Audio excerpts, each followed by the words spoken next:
ಅದು ಆದಷ್ಟು ಬೇಗ ಆಗಬೇಕಲ್ಲ, ಆ ಸಂಕಲ್ಪ ಈಡೇರಬೇಕಲ್ಲ. ನಾವು ಯಾವಾಗಲೇ ಅಂದರೆ ಆವಾಗಲೇ ಪೂಜೆ ಮಾಡ್ತಾ ಹೋಗ್ತಾ ಇರ್ತೀವಿ.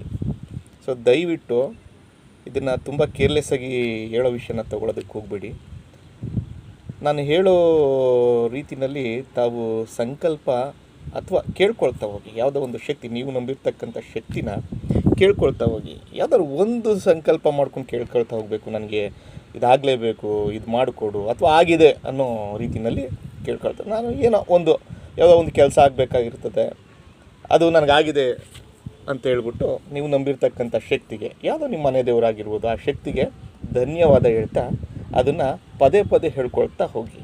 ಹಾಗಾದರೆ ಯಾವ ಸಮಯದಲ್ಲಿ ನೀವು ಹೇಳ್ಕೊಳ್ಬೇಕು, ಕೇಳ್ಕೊಳ್ಬೇಕು, ಆ ಶಕ್ತಿನ, ಕಾಣದಂತಹ ಶಕ್ತಿನ ನಿಮ್ಮ ಮನಸ್ಸಿನಲ್ಲಿ ನೆನೆಸಬೇಕು ಅನ್ನೋದು ಪ್ರಶ್ನೆ ಈಗ. ಸೊ ದಯವಿಟ್ಟು ಈ ಸುಷುಮ್ನ ನಾಡಿ, ಈ ನಾಡಿಗಳಿರ್ತವೆ, 2 ರೀತಿಯ ನಾಡಿಗಳಿರ್ತವೆ. ನೀವು ಅಷ್ಟೊಂದೆಲ್ಲ ತಲೆ ಕೆಡಿಸ್ಕೊಳ್ಳೋದು ಬೇಡ. ಅಷ್ಟೊಂದು ನೀವು ಯೋಗದ ಬಗ್ಗೆ ನೀವು ಡೆಪ್ತಾಗಿ ಹೋಗೋ ಪ್ರಶ್ನೆನೇ ಬೇಡ.